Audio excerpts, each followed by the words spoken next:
going to share my screen in 1 second. I'm going to go back to the beginning of the slideshow and start from there. Okay. Okay. So, like Michael said, this is our leadership styles workshop. Thank you guys for coming. My name is Natalie DeSandro. I am a senior at Rutgers and I'm a social work student. Hello, everyone, and welcome to our workshop. My name is Trisha. I am a senior and my major is social work and I graduate May 2021. Yay. Hi, everyone. My name is Tanya Martinez. I'm currently a junior. I am political science and philosophy dual major. And I'm really excited that you all are here.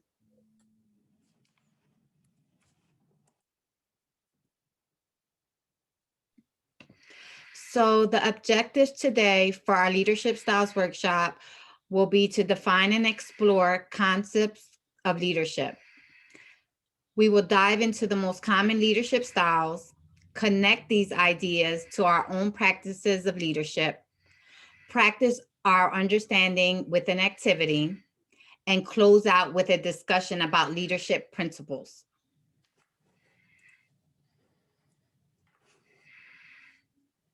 So our icebreaker for today is going to be a question that I have open to everyone here. What qualities or characteristics do you think make you a good or bad leader?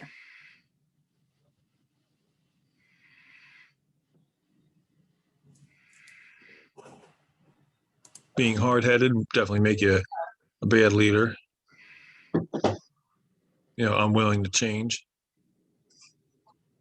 So would you say like stubborn and hard-headed or Yeah, being stubborn or like unwilling to like be flexible with like, you know, as the demands of, you know, the day may change. right? So not being too like caught in your routine or stuck. You have to be so like flexible. Then on the other hand, like flexibility makes a good leader. Flexible, open-minded, open to team feedback. Because maybe, you know, their way might not be the best way. Yeah. So Savannah said, leading your peers, but also to be open to what they think. Yeah, definitely. That would be Great responses. Yeah.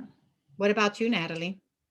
Ooh. I was reading everybody else's. Okay. I think I definitely have to agree with Rob. Being super stuck in your routine could make a bad leader. And also I think always thinking that you're right could make you a bad leader as well. Like if you're not open to feedback, or if you're super just like, no, this is my way, this is the way, I don't think that is a good quality in a leader either. So that kind of goes with like not being flexible.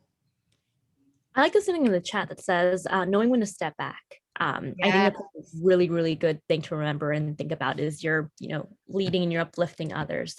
Tiffany wants to add. Go ahead. Yeah, thanks. So I'll plug in my career development class, and the opposite that we were learning, and I agree, of like being stubborn is being adaptable. So I think that makes a good leader. And like being innovative. Those are two. There's a lot of traits. There's empathy, people that understand other people and aren't quick to judge them. Those are three I would say. Thank you. Does anybody? How you plugged in, by the way, your class. I thought that was really cool to tie that in here. And I'll build off of what Tiffany said and say that I think leaders have to care about people more than they care about process or product or anything else. Like people have to come first. I feel like a good leader needs to be compassionate, empathetic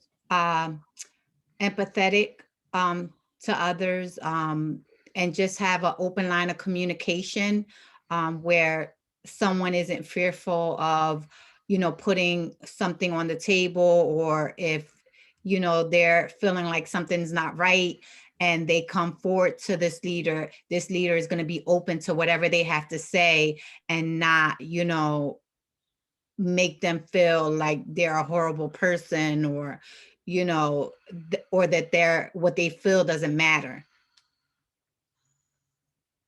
Everybody's response was very unique and just great to the overall icebreaker question.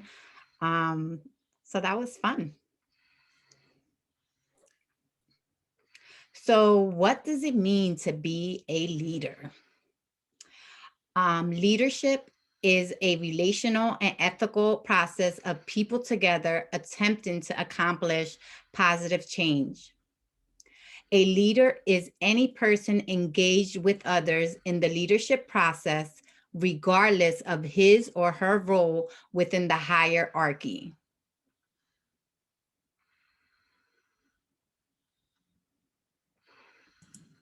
Okay, so I'm gonna get into the 6 foundational principles of the leadership paradigm. So first and foremost, leadership is a concern for all of us. So even if you're not a leader, leadership is still a concern for you. We all have a responsibility to contribute as members of organizations, communities, nations, and the world. I know that gets a little bit like pretty broad, but we all have that responsibility to make contributions, even if we're not the leader per se. And you want to be able to develop shared relationships and shared leadership with others. So even if, like I said, even if you're not the leader, you want to be able to kind of share some of the leadership with whoever is in charge, kind of like, taking a step back and knowing when to, make those connections or help out your leader. So in that way, leadership is a concern for all of us. Leadership is viewed and valued differently by various disciplines and cultures. So this is a really interesting one because when you think about it, every field needs leadership, right? Even if it may not come to your mind first, every different discipline needs to have some kind of leadership within it. A multidisciplinary approach to leadership is best because in this way it develops a shared understanding. So my understanding of leadership can be similar to someone in a different field from me, but we're still, accessing it in different ways and employing it in different ways. But we all have a basic understanding of what leadership is, and that can be shared within disciplines. So conventional views, our third principle, is conventional views of leadership have changed. So kind of like Rob was mentioning, we want to be able to practice leadership in a flexible manner. It's not the same top-down approach that it once was. It's a more flexible and fluid practice now. That's kind of how leadership has changed. So you're always wanting to see new ways of relating to shared problems. So that kind of once again goes back to our icebreaker, and you want to be able to be open to new perspectives and see different ways that you could solve a problem as a leader or not as a leader. Leadership can be exhibited in many different ways. So different settings will call for different types of leadership. So the way that you as a leader would respond to one situation can be completely different than how you would respond to a different situation. It's very situational, and you can exhibit your leadership in a lot of different ways. So empowering leadership values the inclusion of diverse people and ideas. So that's one way to exhibit leadership, is by being empowering and making sure that you're including everybody on the team in your leadership practice. The fifth foundational principle is that leadership qualities and skills can be learned and developed. So leaders are made, not born. That was a common myth, was that you're just born a leader, and if you're not born a leader, then you're not a leader. But we no longer see that as the way that you can practice and learn the skills of leadership over time. Effective leadership begins with self-awareness and self-understanding. And then from there grows to understanding others, because you have to be able to understand yourself to be able to understand and lead others. But we'll get a little more into that later on. So, and one way to be able to be more self-aware is by identifying your core values and strengths, and then maximize those values and strengths in your practice of leadership. Our sixth and final principle is leadership committed to ethical action is needed to encourage change and social responsibility. So leadership happens through relationships among people engaged in change. So you want to make sure that that leadership that you're practicing with others, since you're all, reaching for the same goal and trying to solve the same problem, is rooted in that ethical action so that you can encourage that positive change and also keep in mind your social responsibility. So leadership requires the highest possible standards of credibility, authenticity, integrity, and ethical conduct. So basically, as a leader, you want to make sure that you're accessing this leadership of yours in an ethical way that also promotes social responsibility. So those are the 6 foundational principles of the leadership paradigm. So here are the 5 most common leadership styles. So first and foremost, there is transformational leadership. So as a transformational leader, you would serve as a role model to inspire others. So you're kind of like the one that they're looking to be like, okay, this is how I will act, and this is how I want to be. This is my role model. You're improving morale and job performance of the team members by connecting with their sense of identity and the collective identity of the organization. So you're kind of bridging their identity and the identity of your organization as a whole, bringing them together to help improve morale and job performance, because they're seeing themselves in the identity of the organization, and that can help them, feel more gung-ho about their tasks and their duties. A transformational leader is a visionary who inspires others and encourages critical thinking and innovation. So two leaders that were identified were Winston Churchill and Steve Jobs. So those were 2 examples of transformational leaders. So the second leadership style is participatory leadership. So this is a very hands-on leadership style. You bring a democratic dimension to management rather than a traditional top-down approach. You want to recognize employees as stakeholders who are entitled to their own voice. You want to empower employees who will be most affected by certain decisions to have participation and/or decision-making capabilities in addressing those issues. So this is a bit of an empowering approach as well, because you're really wanting to make sure that the people on your team know that their voice matters and that they can change things that they may not be happy about, or they can talk to you as a leader about concerns that they may have or changes that they want to see. So it's like I mentioned, it's less top down and more democratic. So everyone has a seat at the table and they're able to participate in the work that they're doing, even like by having a close relationship with you as a leader. The third leadership style is value-based leadership. So a value-based leader wants to guide the team by encouraging others to act in accordance with the organization's shared values. So value-based leadership is very focused on the organization or the team or whatever the values are that are deeply entrenched within the organization. They're really going to hammer those home. That's they live and die by the values of the organization, which is not a bad thing, of course. A value-based leader will drive positive change by continually emphasizing the organization's mission and purpose. So kind of like if there was a question, a value-based leader may want to be like, okay, well, let's refer to the ethics code book or to the organization's mission. They're going to kind of lean on that a lot. And those are the values that they're using to guide their leadership. So this is a leader who walks the talk and upholds founding principles of the organization.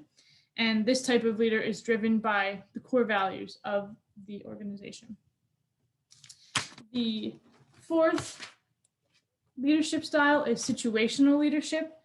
So the definition of a situational leader kind of focuses on the abilities that a situational leader needs to have. So they need to be able to understand a team member's performance. So They need to be able to diagnose a performance of another team member and then use that diagnosis to kind of see like, okay, is this team member ready for the task that maybe I would give them? So you have to be able to see what's going on, what's already on someone's plate, what can I add to their plate? It's very situation based. You need to be able to adapt your behavior based on the diagnosis. So if I'm a situational kind of a leader and I'm like looking at what Michael's doing and seeing that he's doing really well and he kind of needs to be challenged more at work, I, as this type of leader, would be like, okay, maybe Michael's ready to work on a project with Trisha together to add something new and help him, fill out his plate and help challenge him a little bit more. And on the contrary, if I was to see that Michael was falling behind in the duties that I've already, assigned him or tried to help him with, I would maybe want to have a conversation with him about like what's going on, or like, how can I help you get to where I would like you to be? So it's very like based on the team member and based on the situation that they're going through. And that's how a situational leader would lead. A situational leader will continue to advance by making the move toward higher performance. So it's very like performance-based type of leader, if you couldn't tell. So the last leadership style is a servant leader. So a servant leader has a huge focus on building better organizations and ultimately creating a world that is more caring and equitable. This type of leader will place other people's needs as their highest priority. They will dedicate themselves to the growth and well-being of others in the community, and they will share power and help others perform as highly as possible. So a servant leader is someone who is always going to be placing a lot of emphasis on how the other team members are doing and how they're feeling and their needs. Their needs are going to come before the leader's needs, which I think is very interesting because this is not mentioned in any of the other leadership styles. This is something completely unique to the servant leader. So those are the 5 common leadership styles in a nutshell. So I wanted to talk a little bit about some universally desirable and undesirable attributes in a leader. And we touched on some of these in the icebreaker, which I thought was great. So some universally, like literally, so the GLOW project did a survey from all over the world, different cultures, countries, to compile this list of things that literally are desirable or undesirable across the board. So the desirable attributes are positivity, a win-win problem solver. You want you to be just, honest, communicative, encouraging, and team building. So when you kind of like hearing that list, you can think like, oh, wow, yes, like I would love to have a leader that has all of these positive traits, because especially I think for me, communicative is super important. You would want to know if your boss or whoever is leading you, has a problem or wants to talk to you about something. You want those open lines of communication. So to me, that is like a very desirable attribute for a leader to have. And same with honest. You want to be able to assume that whatever your leader is telling you is true. I would never want to like not know, like, oh, are they telling the truth? You want to be able to assume that they are. So those are two really big ones. And some undesirable attributes universally are for a leader to be irritable, asocial, I don't know if this is dictatorial, non-cooperative, and egocentric. So I think it's interesting to think about like an asocial leader and how that would be completely universally undesirable. I just find that interesting. So it kind of like brings up the question to me, like, okay, so then do people always want their leader to be like a social butterfly kind of person? Like, is it not desirable for the leader to kind of keep to themselves and like not want to really communicate? I find that to be interesting, because I know sometimes like in movies and TV, a lot of leaders are kind of portrayed that way. So it's interesting that that is an undesirable attribute, like across the board. And definitely non-cooperative. I would hate to have a leader who didn't want to, like, hear my concerns or want to like chat with me, or, you just want to have, like I mentioned, have those open lines of communication. And I can definitely see how not having those would be, and having these undesirable traits, that would makes perfect sense to me, that these are, the desirable and undesirable traits in a leader. So lastly, I just want to talk about the connection that these leadership styles have to the practice of leadership. So, like, how does understanding these leadership styles help you in your own leadership practice?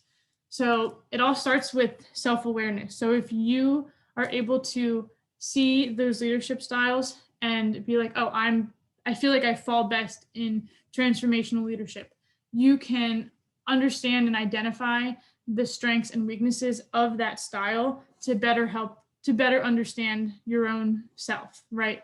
And it'll help you to understand, like, okay, this is why I responded in this way, or this is why I feel that way. It can't hurt to be self-aware as a leader, especially when it comes to like putting yourself in kind of one of these like styles and being able to delve deeper into the style and seeing more, and it'll just help you understand yourself better. And by better understanding yourself, you will be better able to understand and empathize with others on your team.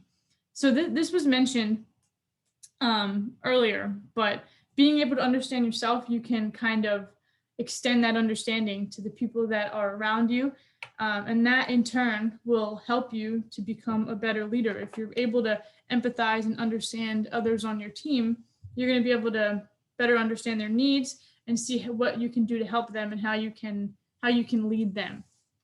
And lastly, you can use this understanding. These all kind of like go, in a line here, but you can use that understanding of other people to work better with them. So it can kind of help you to see, okay, so now that I know why they're feeling this way or why their work is coming out this way, I can understand how I can work better with them and how we can make it work as a team. So those are 3 ways that I think that understanding leadership styles can help you practice leadership. Does anyone have any questions? As y'all are kind of thinking about maybe some questions you have, and if any of you do have a question, please cut me off.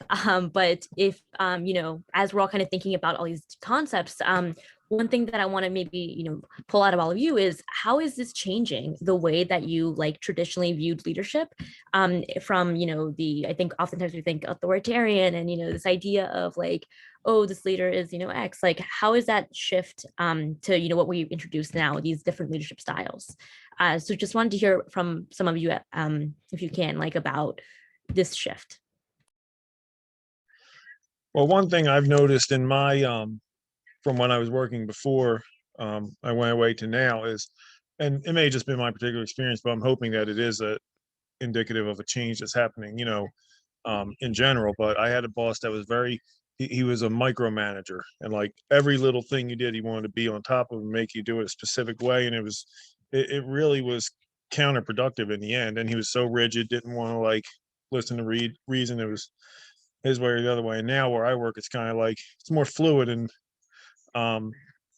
it's more of like I guess like the situational type style, where they'll like, the supervisor I have now, kind of like, it's almost like he'll feel out the day and like see, okay, well, he'll need some more help over there, or he has an easy day, so I'm gonna, send him to help her, XYZ. And I think it's and what I really appreciate is that there's no micromanagement whatsoever. It's just, your job, get it done, and as long as it gets done, properly, it's up to you how you do it, so it's almost like, I think when you micromanage, you treat your team like kids, and when you just kind of let them, have faith in them, and let them do things their way. Kind of like, I think that inspires morale in the workplace.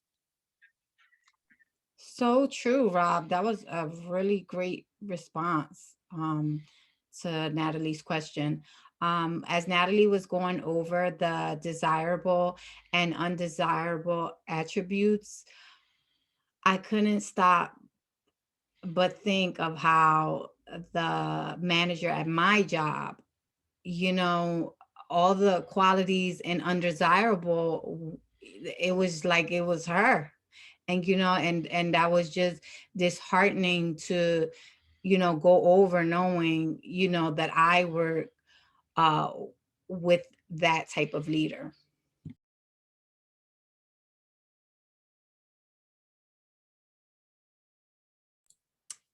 Anyone else want to add anything? I really like that response because I thought that it was like, showcasing the experience that you had in the workplace is really important. And I think for an internship that I had, it had a very healthy, like self-care centered, like workplace environment. And that's probably like the best place like I've ever worked. They were like, if you need to take a mental health day, like just let us know, like a very healthy environment. So I guess that was like really, this reminded me of that. Anyone else have anything they want to add?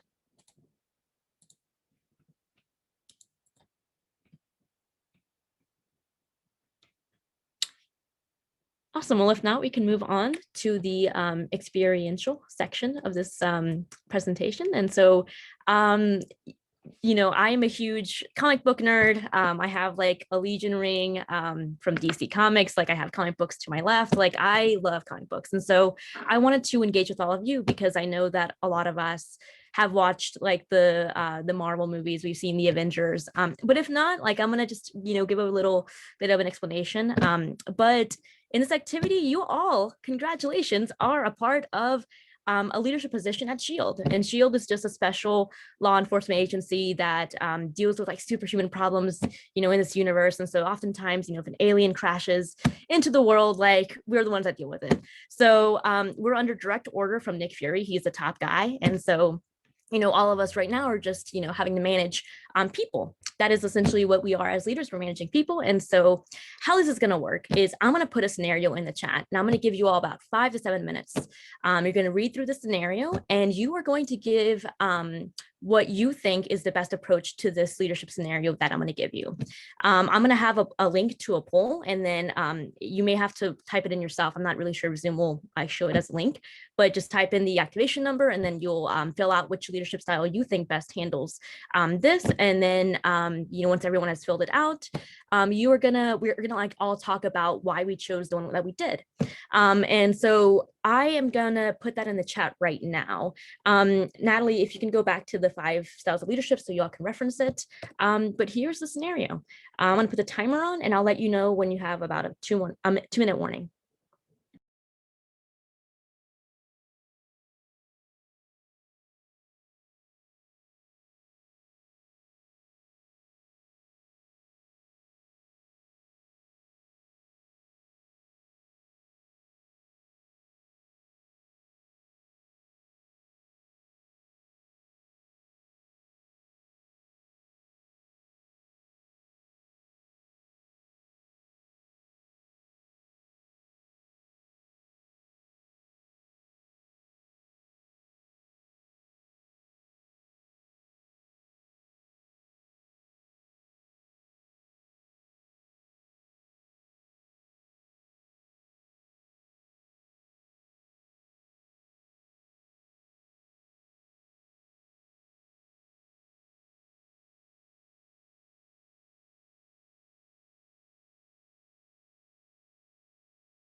So I'm going to give a 2-minute warning, just in terms of voting. If any of y'all need help, you can ask me either in the chat or you can address it to the group and I can be happy to answer.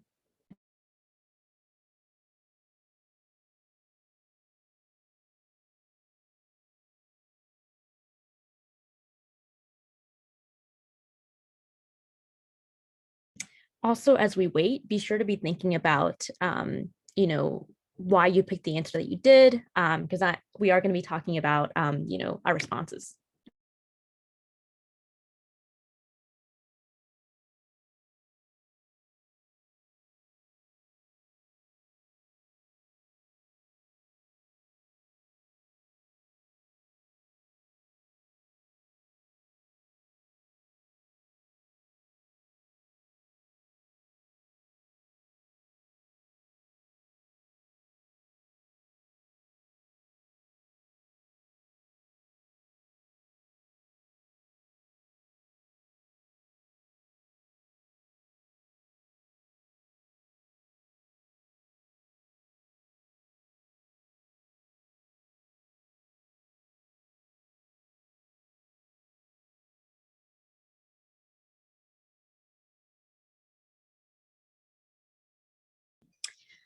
Awesome. So it seems as though from the poll, most everyone picked situational leader. So whoever picked that, who wants to start in the conversation and talking about why they picked that for the scenario?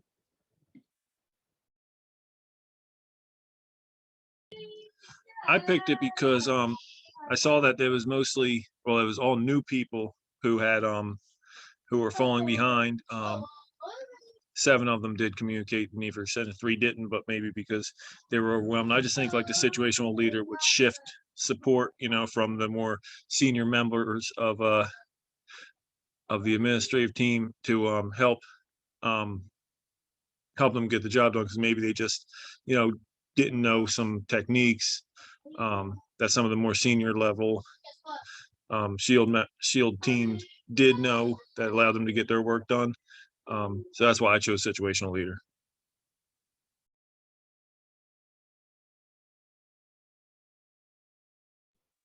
Awesome. Yeah, I think that very much addresses the scenario and the problems that existed. Who else picked situational leadership?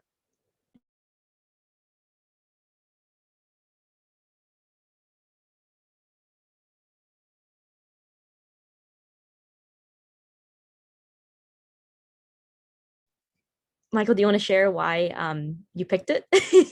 Sure. Yeah. Sorry. So kind of to Rob's point, there was a disparity in outcomes, right? And some of that had to do with experience, but also some of it had to do with a lack of supervision, where there was supposed to be a level 10 supervisor, but there currently wasn't. So those individuals that are doing what they need to do, let's see if there's an opportunity for them to coach or assist with those individuals who didn't meet benchmarks, which is a leadership development opportunity for them on the one hand, but can also kind of level up the new hires. I think it's also important to maybe have a personal word with the 3 who didn't request an extension, or the individuals that didn't. That's a coaching opportunity as well, because communication is so important for team functioning. And so it's really that you need to take a different approach depending on the individuals involved that made me think situational leadership. Thanks for sharing. So for the ones that didn't pick that, do you want to explain, you know, why you picked either transformational or value-based?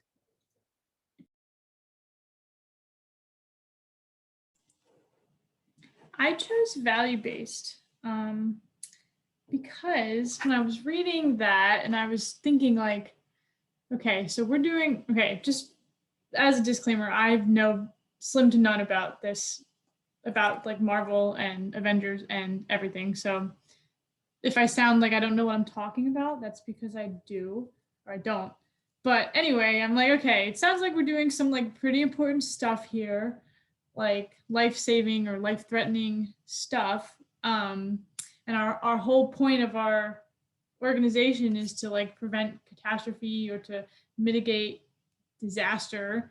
So I would really try to like emphasize like, hey, these are our this is our mission, this is our purpose, and you're like a valuable part of this team, and we need to like make sure that we're all on the same page about our work and why it's important. And that's why, not that I would be like threatening them, but it's like, okay, like that's why these reports are important, because like look at what we do, look at our purpose here. And I would really like try to emphasize that in my leadership style, I think, in this situation. So that was why I chose value-based leadership.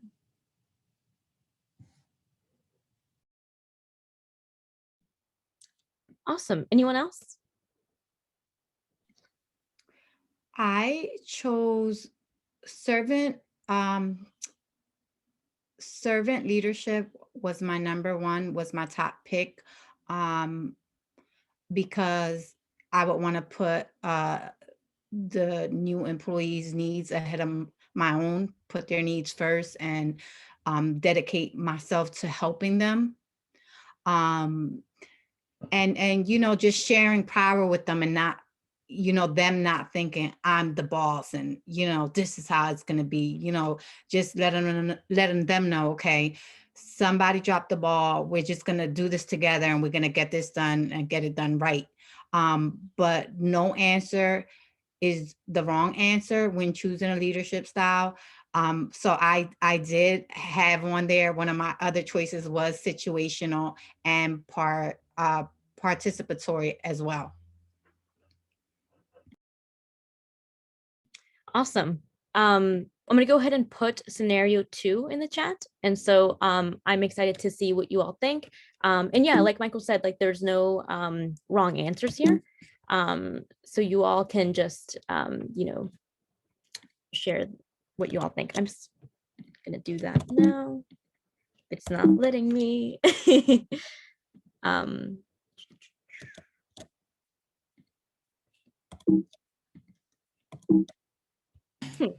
I hear the noise that it's like No.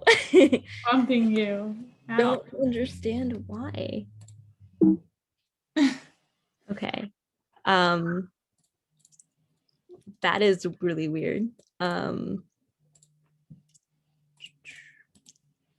Technology at its finest. Right? Okay. Well, you shared it with me, right? yes, I did.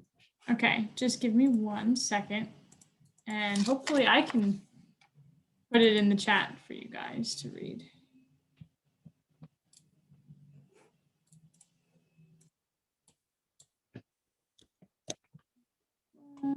Second. Okay. Okay.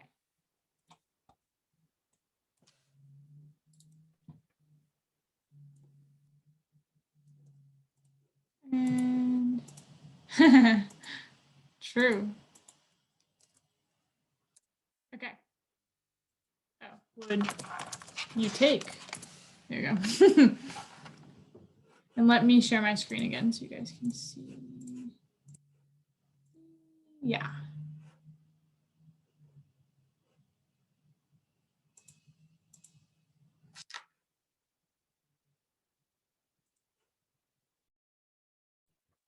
So the poll voting will be the same code. I updated it, so it's live, and you all can go ahead and vote with that same link.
Awesome. 2-minute warning for everyone. If you have any questions, just let me know. I know that not everyone here is a nerd, so if you have any questions about the content also, just let me know.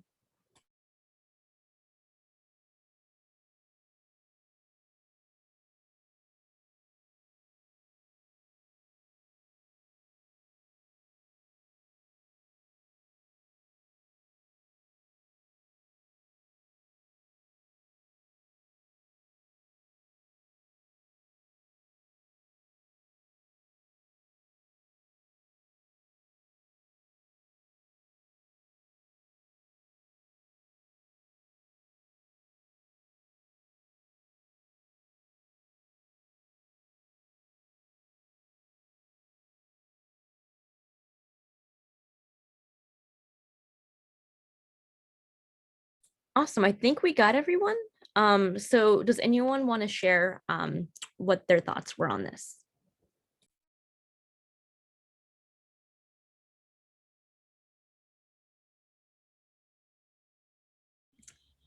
I specifically chose situational leadership because I would want to, at that moment when things are really heated, and I wouldn't want anybody to walk off, I would want to use effective communication, and just try to get everyone to be respectful, and just try to influence their behavior, and take it from negative into a positive, and just letting everybody know that their feelings are being heard, that their feelings on what needs to take place is being heard, and we just need to come together as, and unite as a united front so we can make the best possible decision.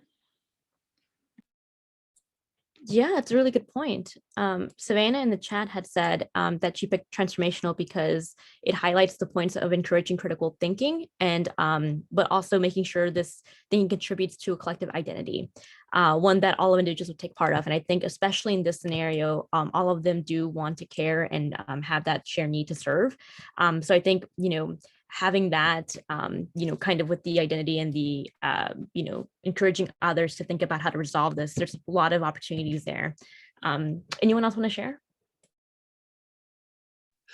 This was a tough one, but I chose value-based leadership because I would try to bring home, like, what is the the core values that that the organization, that Shield all shares, like what's best for Shield now. Granted, there was some argument over what that might be, but sometimes like a middle ground between that is what's best, or can be what's best for Shield. And just like, even, there may just be like a way of satisfying both, but that's the one I chose because I think that's how I would try to handle it. Just be like, what's best for Shield. I like that. I think that like going back to that mission is really important. Nada, did you want to add anything?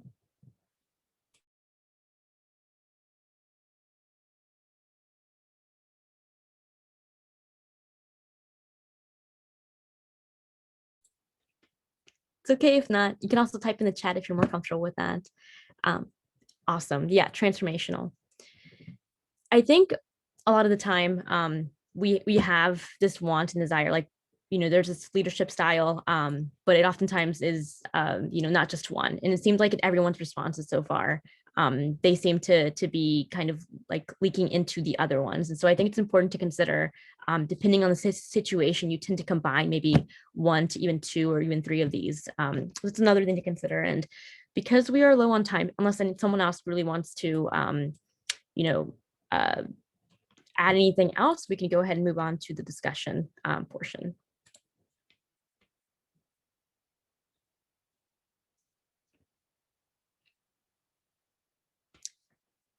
Awesome. So here, we have these 3 questions, but I think at the end of the day, I just want to hear mainly about, from everyone about leadership styles and how you identify with them, how it, for you in terms as a person, how have you seen it, enacted in yourself, or how do you maybe aspire to improve some parts of your leadership style? And what did you that I take away from these? So I invite anyone to, talk about these personal experiences, because I think it's really important to learn from each other based on, how we've grown as leaders, but then also how we become more conscious of leadership.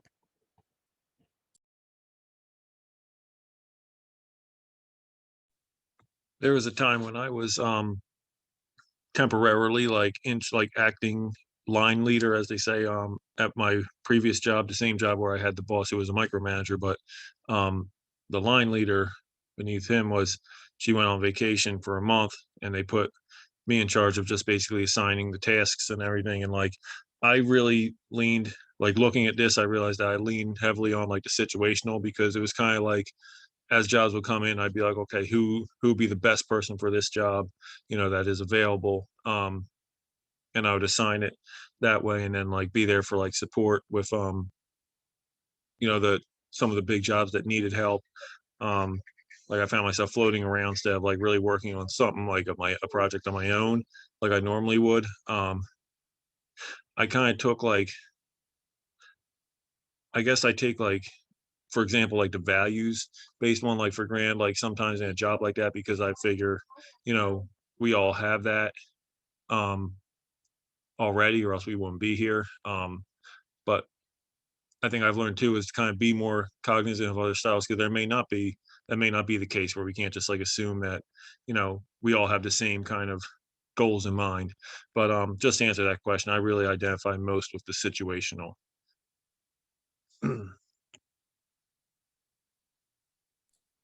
Yeah, and I think that, oftentimes people tend to, you mentioned the, going back to those values. I think people oftentimes, when you can connect in that level, it's easier to build from there. Does anyone else want to share some of their experiences?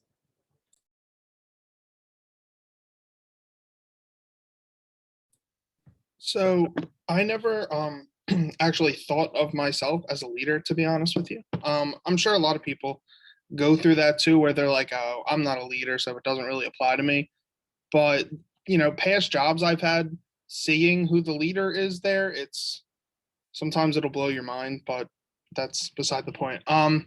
It was funny because I just did an assignment for one of my classes about, our Institute for Leadership and Action, and what organizational theory framework that we go around. And the one I chose really hit home the point of collaboration in decision making, and I think that was kind of echoed here.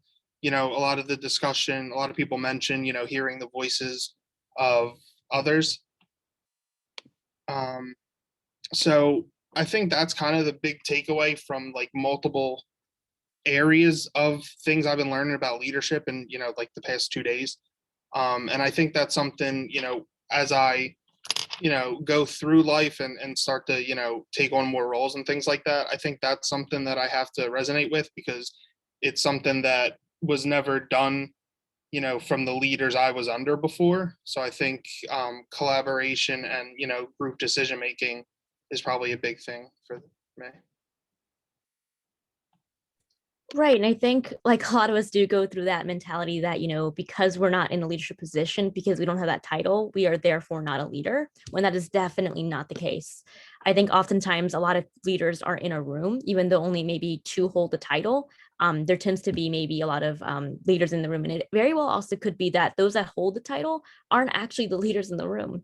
And so I can share a little bit about my experience, but when I was in debate, oftentimes a lot of the ones that were team captains were very egotistical. They were very much just focused on how they could win, and they didn't work on growing the future members of the debate team. They just cared about themselves and having that title for their resume. And that was one of the most toxic environments I was ever in terms of just in a group dynamic. So I didn't realize at the time, but I was working with those that were younger, making sure that they were understanding, that they felt included, because that was never done for me. And so at the time, I didn't really think of myself as a leader, in that group. But, when I talked to my coach, he said that even though you didn't have the title, this is what you did. And he kind of reminded me of that. Does anyone else want to share anything? Yeah, I think it's a good point from the chat. that the best leaders never seek leadership out. Like it happens like organically. And really quickly to add on that, I think for me, one of the hardest lessons that I had to learn about leadership when I was younger, that it's not about you. And I think a lot of people who seek out leadership are really seeking it out for the purpose of ego. Those are the people that you see with the titles because they fought for the position. And it's usually because of the power or prestige that comes along with that. But when I was young in my career, I thought I was the smartest person in the room. And that the best thing anybody could do was listen to me because I knew the right thing to do. And I am so grateful that life kind of like squished that out of me while I was still surrounded by some really brilliant, creative people that I could turn to say like, all right, what do we do here? Right. And just learning from their brilliance was really humbling for me and made me realize like, at the end of the day, a leader really is there to lift up the whole community rather than just advance their own agenda.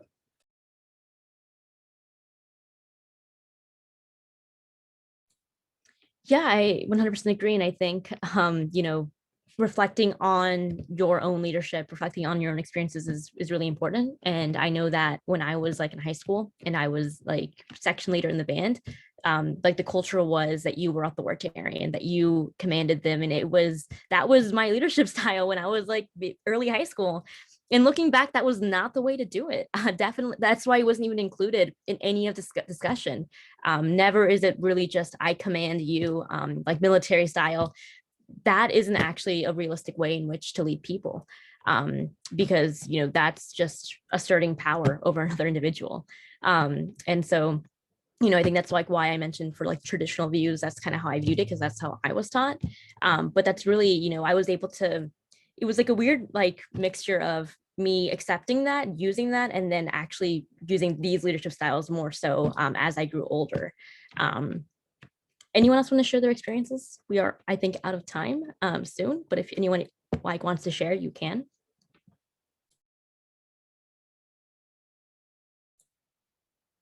If not, we are out of time. And so we wanted to share some of our upcoming events.